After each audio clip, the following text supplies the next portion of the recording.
Bonjour Westrack, aujourd'hui c'est Titouan et je vais recevoir par téléphone Rêveur. Rêveur, c'est un chanteur-rappeur de 20 ans qui vit dans le sud-est de la France. Il est passionné de musique et de rap depuis tout petit. Il se lance maintenant dans une carrière musicale où il espère trouver son public. Bonjour Rêveur. Bonjour. Ça va ? Bah écoute, ça va très bien et toi ? Bah ça va très bien. Aujourd'hui ensemble on va parler de toi, de ta passion pour la musique. On va aussi aborder ton concert à la Boule Noire qui arrive dans très peu de temps. Et aussi on va parler de ton dernier EP qui s'appelle Pandore et de tes potentiels projets pour le futur.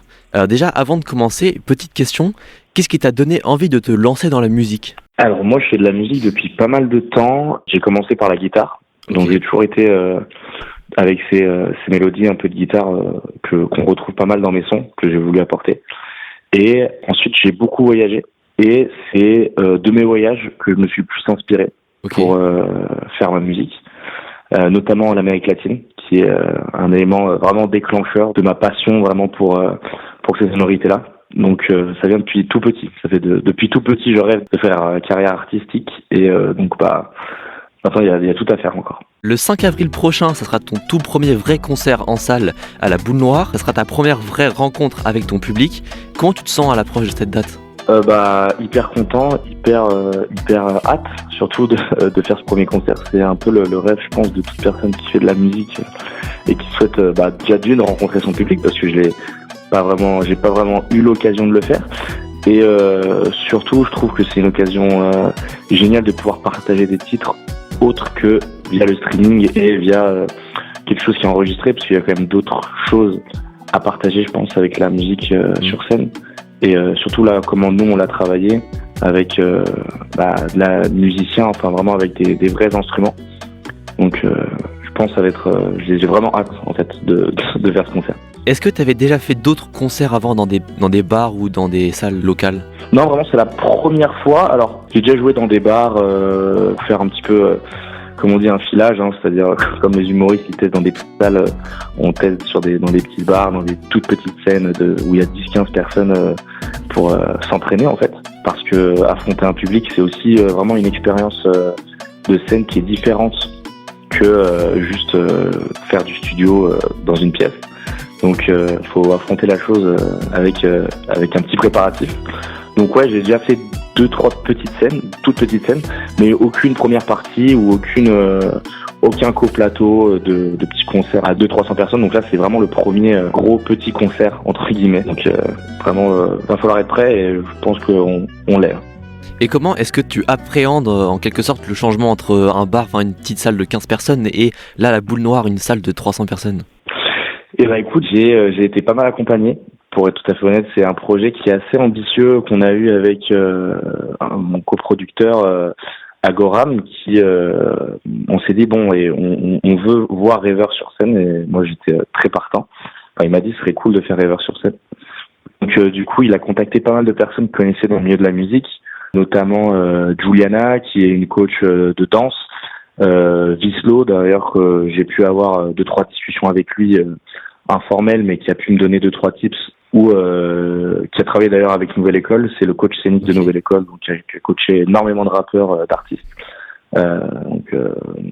Favé, Zola, la JR, donc c'était vraiment quelqu'un qui a beaucoup d'expérience, qui a pu me donner pas mal de tips pour la scène. Donc en fait j'ai eu beaucoup d'éléments qui ont fait que je me sens plus vraiment prêt à être sur scène. On ferme la page de ton concert et maintenant on va aborder ton deuxième EP qui est sorti le 21 juin dernier et ça s'appelle Pandore, ça comporte 8 titres. Comment est-ce que tu as construit ce projet et pourquoi ce titre ? Qu'est-ce que ça signifie pour toi, Pandore ? Alors Pandore, ça a été le premier vrai EP que j'ai fait en studio, puisque le premier EP que j'ai fait instable a été enregistré dans ma chambre. Donc lui, ça a été le premier vrai EP après signature. Donc pour moi c'est un projet qui a énormément d'importance parce que j'ai mis énormément d'influences latines dedans. Donc il y a beaucoup d'influences artistiques au niveau argentin, aussi pas mal chilienne, puisque j'ai fait beaucoup de voyages dans ces pays-là. Et ça m'a vraiment permis d'avoir des sonorités qu'on retrouve pas de base dans la musique française et que je trouve qu'il manque. Et du coup je me dis il faut que je fasse un projet vraiment, peu importe s'il plaît ou pas, en tout cas qui me ressemble et qui correspond à ce que je veux faire. Et je trouve que le pari était plutôt réussi. Même au niveau des règles, c'est Alcem, donc c'est un ingénieur son mixeur qui est vraiment extraordinaire. Et donc là, on prépare ensuite le prochain qui va sortir dans quelques mois. Et donc là, ça bosse beaucoup. Pareil, toujours aller dans ce côté latino pour avoir des sonorités un petit peu qui choquent les Français, parce je trouve que les Français se reposent un peu trop sur justement les bases très afro, très France classique du rap. Mais on va pas essayer de chercher, tu vois, des nouvelles sonorités, comme par exemple le nouvel album de Bad Bunny. Tout le monde a un peu écouté, ça a choqué tout le monde et tout le monde s'est dit ah ok, ça c'est vraiment cool aussi, ça existe aussi et on peut l'amener sur la scène. Et donc je me suis dit ça c'est en tout cas mon défi personnel, c'est de ramener cette sonorité là un petit peu en mainstream au niveau francophone.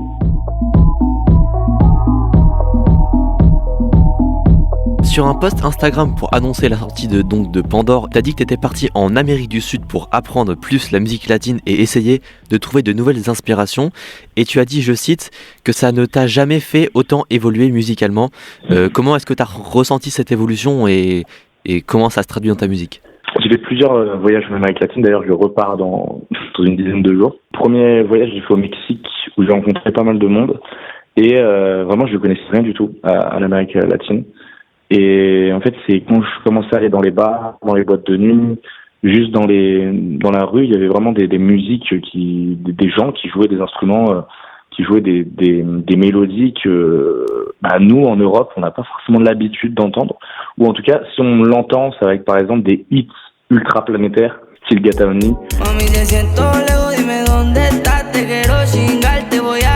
Ça, c'est 1/1000 ou 1/100000 de ce qui peut exister vraiment dans cette culture latine. Et tous les jours, on découvre des sous-genres et on se dit mais waouh, en fait ça c'est incroyable. Personnellement, j'écoute vraiment beaucoup de styles, j'écoute énormément de musique latine, mais que ce soit argentine, mexicaine, chilienne, colombienne, et vraiment chaque pays a ses propres manières de faire de la musique et a ses propres codes entre guillemets. Et je trouve ça en fait ultra intéressant. C'est vraiment un domaine qu'on connaît pas du tout assez, je trouve, en France. On est plutôt inspiré par les États-Unis. Et je trouve ça assez dommage, du coup, qu'il n'y ait pas assez de cette sonorité, tu vois. Est-ce que pour toi, dans ce projet Pandore, il y a eu une chanson plus difficile que les autres à écrire ? Validé. J'ai comme envie, mais pour toi ça signifie que t'es déjà validé.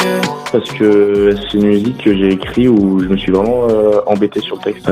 Alors, c'est pas que les autres musiques, je m'embête moins sur le texte, mais c'est que j'ai vraiment essayé d'apporter Enfin, j'étais dans une période où j'étais dans un entre-deux avec plusieurs personnes et c'était un peu compliqué. Et c'était une période de ma vie où j'étais un peu dans des doutes. Et donc, j'ai vraiment écrit ce texte. Alors pour le coup, je l'écris très rapidement parce qu'en fait, ça sortait très vite. Je savais exactement ce que je voulais décrire dans cette chanson, mais je trouve que c'est la musique la plus complexe en termes de paroles que j'ai pu écrire. Et il y en a une d'ailleurs qui va bientôt sortir, que je trouve qui est encore mieux écrite, qui est pareil dans ce genre-là un petit peu, qui relaie, enfin de toute façon toutes mes musiques à chaque fois ça relaie vraiment une partie de ma vie, un moment clé dans ma vie. Je préfère écrire des choses qui ont moins forcément d'impact en termes de paroles, enfin, je vais pas dire des choses folles, mais qui décrivent vraiment une réalité plutôt que quelque chose que je vis pas. C'est dommage, les artistes qui écrivent des choses qui ne vivent pas vraiment, donc je suis dans cette optique-là. Dans le projet Pandore et dans tes chansons en général, c'est quoi les grands thèmes qui sont abordés dans tes chansons ? Alors là, j'ai essayé c'est quelque chose qu'on me relaye souvent, ça parle beaucoup de femmes. Et alors c'est vrai parce que pour moi déjà c'est un sujet, parce que j'ai eu vraiment pas mal de complications dans ce domaine-là. Et donc pour moi c'est un vrai sujet et je trouve que même on n'en parle pas assez. Et parler de choses qui m'intéressent pas dans le style... en fait, je suis un artiste, donc rappeur, chanteur, qui ne va pas forcément parler de délinquance ou qui va parler de violence parce que c'est pas moi. Donc, je vois pas l'intérêt de parler de choses qui ne sont pas moi. Ensuite, les sujets abordés, c'est plutôt des sujets de vie. Là, prochainement, que j'aimerais beaucoup parler, ça va être surtout une introspection que je pense au quotidien, mais je pense que beaucoup de gens pensent et qu'en fait on ne dit pas assez. Donc ça va être vraiment des trucs plutôt personnels. Et moins de films et plutôt de choses vraiment de la vie, quoi, qui sont poignants dans la vie. Dans ce projet Pandore, tu mélanges absolument tous les styles. Il y a de la trap, du rap, de la mélo, de l'électro, du reggaeton et plein d'autres styles. Comment est-ce que tu as ressenti l'accueil de ce projet par ton public ?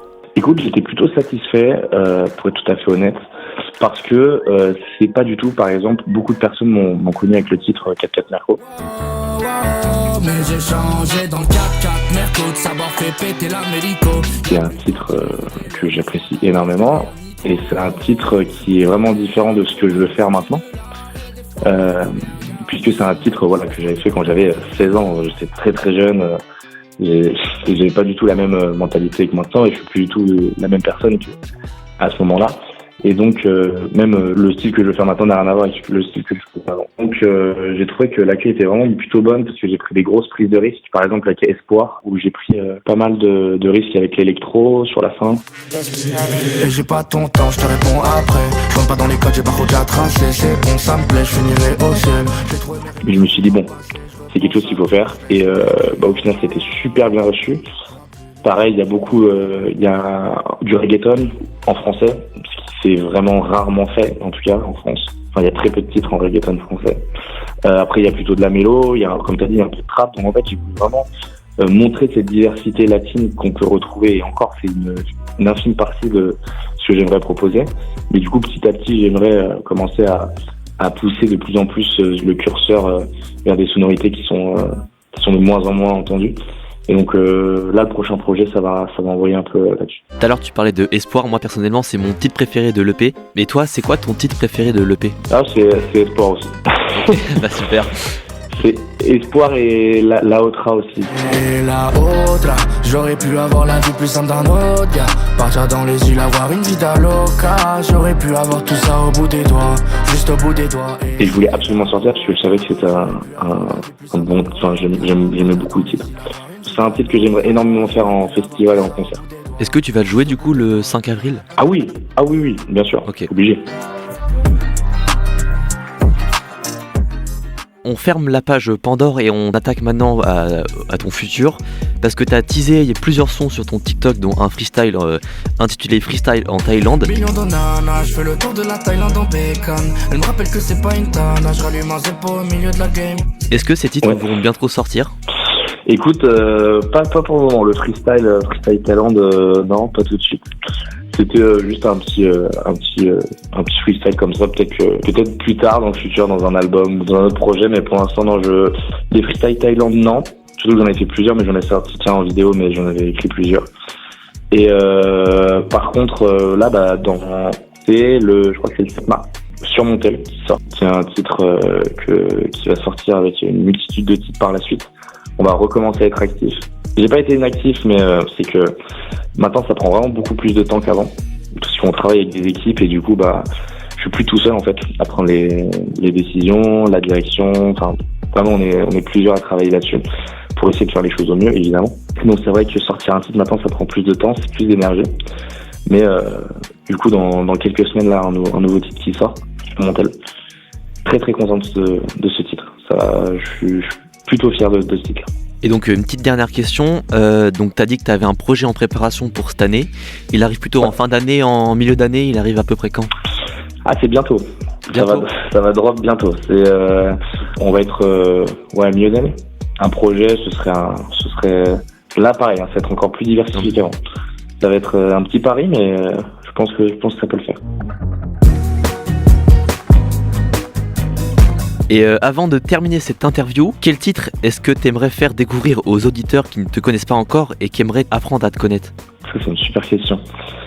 Je pense que j'ai 2 titres en tête pour voir les 2 facettes.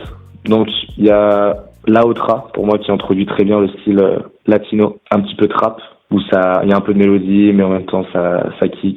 Donc ça, c'est un titre très cool. Et la Otra, j'aurais pu avoir la vie plus simple d'un autre gars. Partir dans les îles. Et pour de la musique un peu plus calme, un peu plus profonde, soit Validé. J'ai comme envie, mais pour toi ça signifie que t'étais déjà validé. Ou soit À l'aube. Elle me plaît trop, je pourrais tout lui dire à l'aube. Mais je la connais depuis, c'est méta, mais Merci Rêveur.